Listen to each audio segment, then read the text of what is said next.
Assalamualaikum warahmatullahi wabarakatuh. Perkenalkan, nama saya Melinda Tun Mutafiah dengan NIM A1A325094 dari Prodi Pendidikan Pancasila dan Kewarganegaraan. Di sini saya akan menjelaskan hasil analisis 3 artikel tugas dari mata kuliah globalisasi yang diampu oleh Ibu Nurmalia Dewi MPD.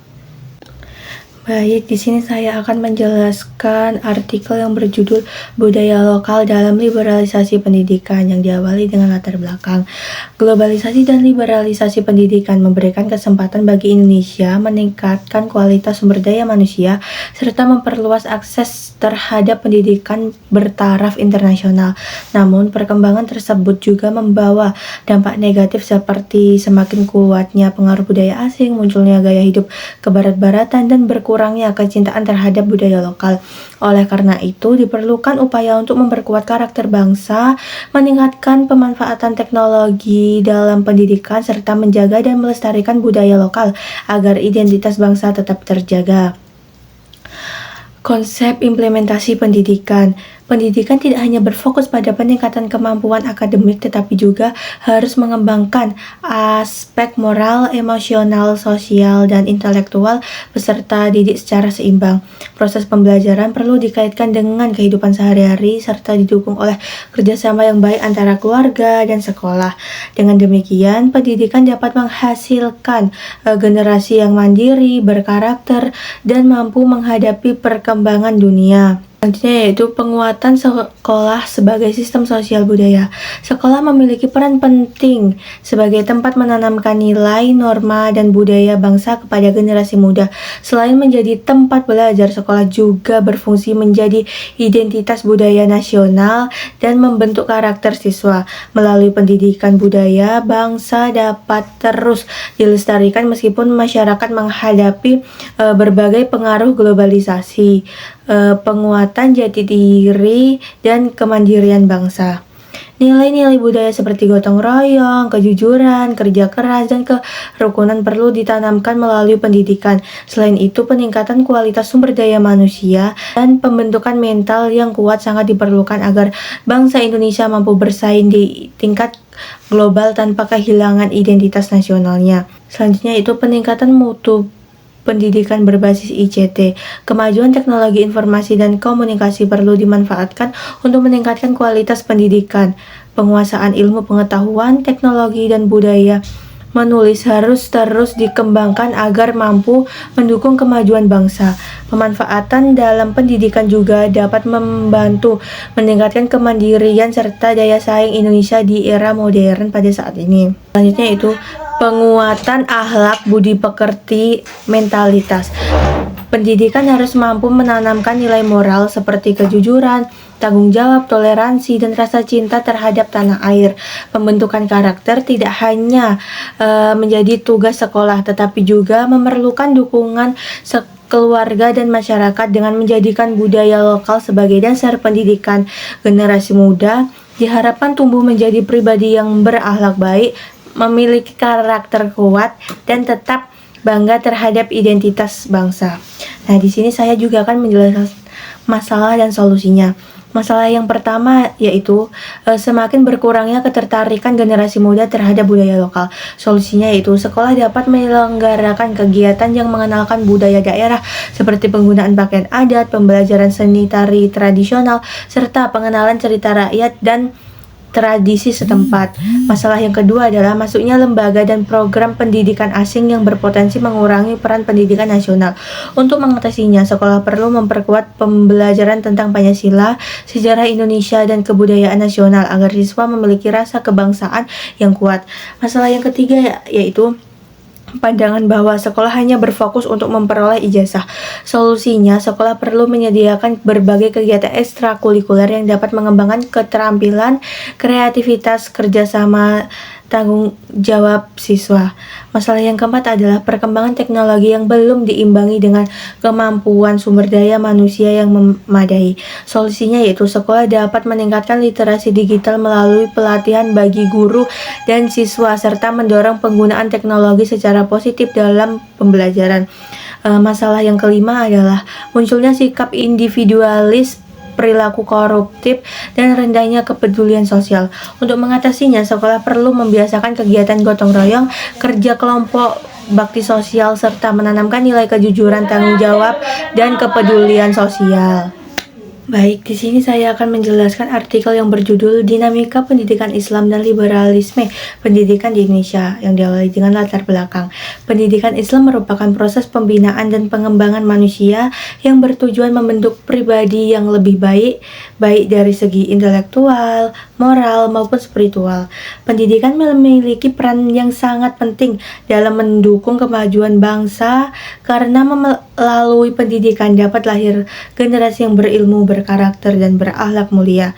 Namun dalam pelaksanaannya masih terdapat berbagai permasalahan seperti pengelolaan pendidikan yang kurang profesional dan mutu pendidikan yang belum optimal. Oleh karena itu, diperlukan perbaikan sistem pendidikan secara menyeluruh agar mampu meningkatkan kualitas sumber daya manusia.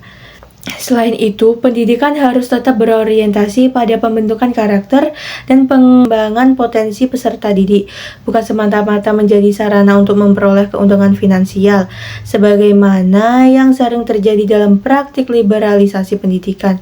Metode yang digunakan pada penelitian ini menggunakan pendekatan kualitatif. Data diperoleh melalui teknik observasi dan wawancara untuk memahami secara mendalam fenomena yang diteliti. Kajian pendidikan Islam. Tujuan pendidikan Islam harus berlandaskan Al-Quran dan hadis serta fokus pada pembentukan akhlak, pengembangan ilmu pengetahuan, dan nilai-nilai kemanusiaan. Selain itu, pendidikan Islam perlu menyesuaikan diri dengan perkembangan zaman, termasuk tantangan, globalisasi, dan kemajuan teknologi, agar tetap relevan dengan kebutuhan masyarakat. Untuk meningkatkan mutu pendidikan diperlukan pengembangan yang seimbang antara aspek akademis, spiritual, dan keterampilan hidup. Dengan demikian, peserta didik tidak hanya memahami ajaran agama secara teoritis, tetapi juga mampu menerapkan dalam kehidupan sehari-hari secara bijaksana, toleran, dan bermanfaat bagi diri sendiri maupun masyarakat. Liberalisasi pendidikan, sebuah kajian kritis. Liberalisme merupakan paham yang menekankan kebebasan individu dalam berpikir, berpendapat, dan bertindak. Dalam konteks Islam di Indonesia, terdapat pandangan yang mendukung gagasan Islam liberal dengan menekankan rasionalitas, pembaruan pemikiran, penafsiran ajaran yang kontekstual, serta penerimaan terhadap keberagaman dalam masyarakat.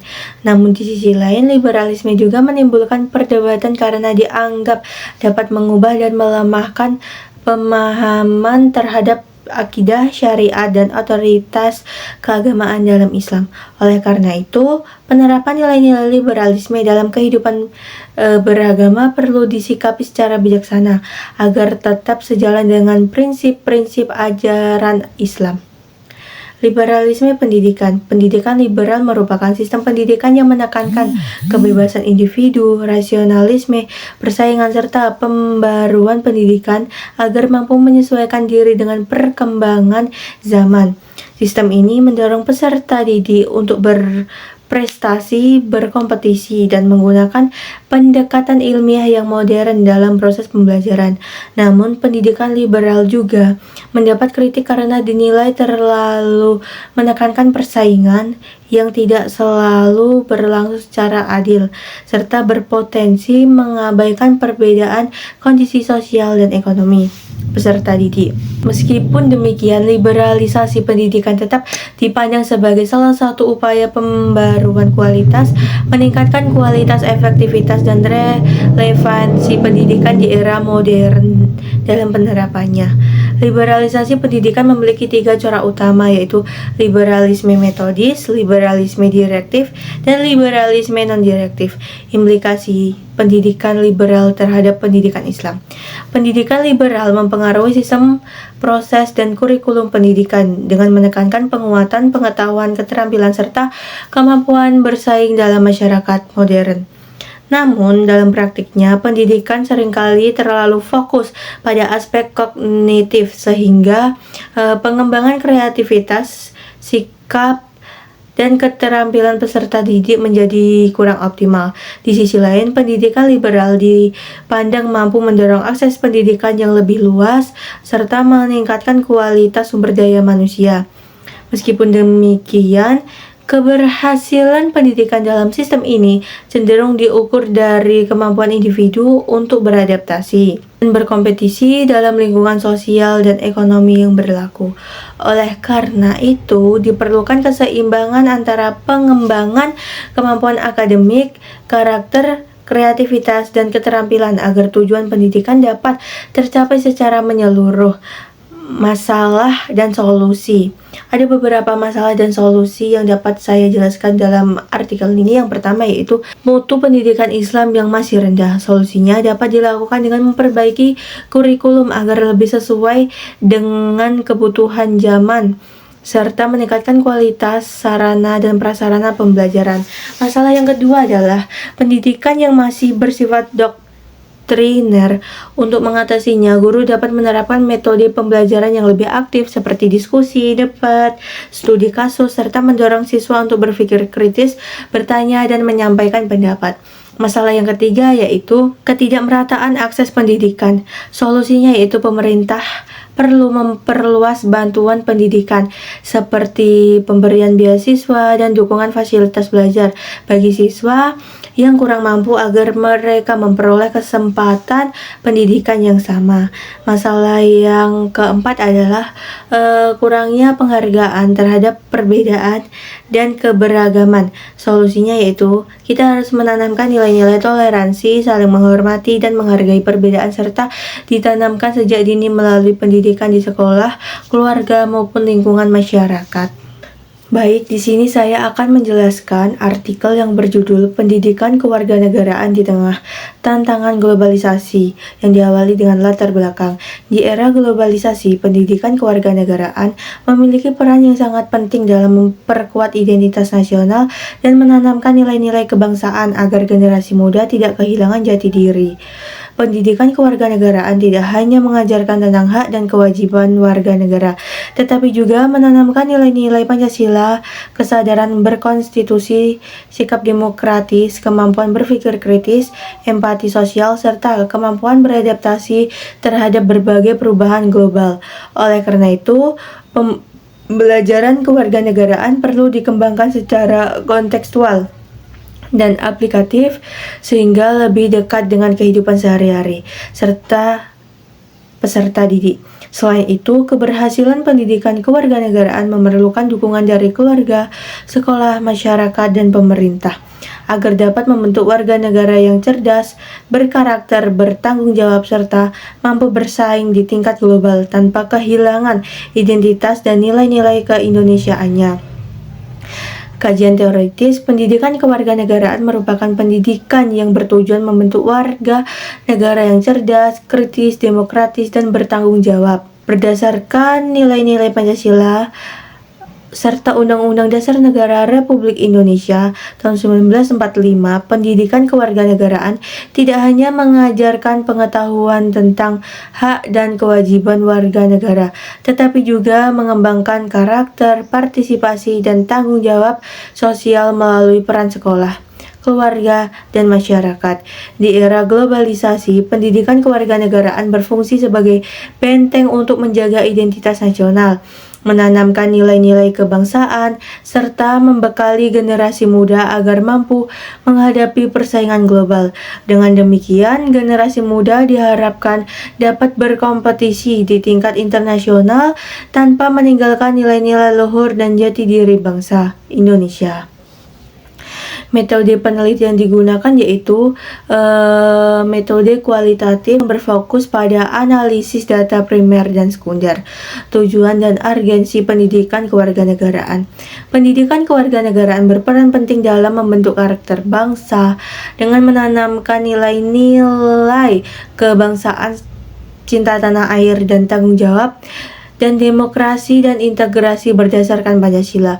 Di tengah arus globalisasi, pendidikan kewarganegaraan menjadi benteng untuk menjaga jati diri bangsa dan menangkal pengaruh negatif budaya asing melalui pendidikan. karakter menanamkan nilai kejujuran, toleransi, dan tanggung jawab. Pendidikan kewarganegaraan bertujuan membentuk warga negara yang cerdas, berakhlak, sadar hukum, serta komitmen terhadap keutuhan negara kesatuan Republik Indonesia. Tantangan pendidikan kewarganegaraan di era globalisasi. Perkembangan teknologi dan globalisasi pada era revolusi industri 4.0 membawa manfaat sekaligus tantangan bagi Indonesia, terutama masuknya budaya asing yang dapat mengikis nilai-nilai kearifan lokal, nasionalisme, dan karakter bangsa. Generasi muda menjadi kelompok yang paling rentan terhadap pengaruh tersebut. Oleh karena itu, pendidikan kewarganegaraan berperan penting dalam menanamkan nilai cinta tanah air, gotong royong, tanggung jawab, toleransi, dan kepedulian sosial agar identitas nasional tetap terjaga. Pendidikan kewarganegaraan juga membantu generasi muda menyeimbangkan sikap nasionalisme dengan keterbukaan terhadap perkembangan global positif. Peran pendidikan kewarganegaraan dalam penguatan karakter dan identitas nasional. Pendidikan kewarganegaraan berperan sebagai sarana utama dalam memperkuat karakter bangsa dan identitas nasional. Di tengah pengaruh globalisasi, melalui pendidikan kewarganegaraan, peserta didik ditanamkan nilai-nilai kebangsaan seperti nasionalisme, cinta tanah air, toleransi, tanggung jawab, serta penghargaan terhadap keberagaman yang berlandaskan Pancasila, Undang-Undang Dasar Negara Republik Indonesia tahun 1945, dan semboyan Bhinneka Tunggal Ika. Selain itu, pendidikan kewarganegaraan juga membentuk generasi muda agar mampu berpikir kritis, bersikap demokratis, dan memiliki kepedulian sosial. Dengan demikian, generasi muda dapat terbuka terhadap perkembangan global dan kemajuan zaman tanpa kehilangan jati diri, identitas nasional, serta nilai-nilai luhur bangsa Indonesia. Ada beberapa masalah dan solusi yang dapat kita jelaskan dalam artikel ini. Yang pertama yaitu lunturnya nilai-nilai nasionalisme di kalangan generasi muda. Solusinya yaitu dapat dilakukan dengan menggunakan produk dalam negeri seperti batik, dan juga kita bisa mengikuti upacara bendera dan peringatan hari-hari nasional, mempelajari sejarah bangsa Indonesia, serta melestarikan budaya daerah seperti bahasa, tari, dan adat istiadat. Masalah yang kedua yaitu masuknya budaya asing yang tidak sesuai dengan nilai-nilai bangsa. Solusinya yaitu generasi muda dapat lebih aktif mengenalkan dan mempromosikan budaya lokal melalui media sosial sehingga budaya Indonesia tetap dikenal dan dihargai. Masalah yang ketiga adalah menurunnya nilai gotong royong dalam kehidupan masyarakat. Untuk mengatasinya, masyarakat perlu membiasakan diri mengikuti kegiatan kerja bakti di lingkungan rumah, sekolah, maupun masyarakat. Masalah yang keempat yaitu pengaruh negatif teknologi dan media sosial. Solusinya yaitu dengan mengurangi penggunaan media sosial secara berlebihan dan mengisi waktu dengan kegiatan yang lebih positif seperti mengikuti organisasi, kegiatan sosial, ataupun berbagai aktivitas yang dapat mengembangkan kemampuan dan karakter diri.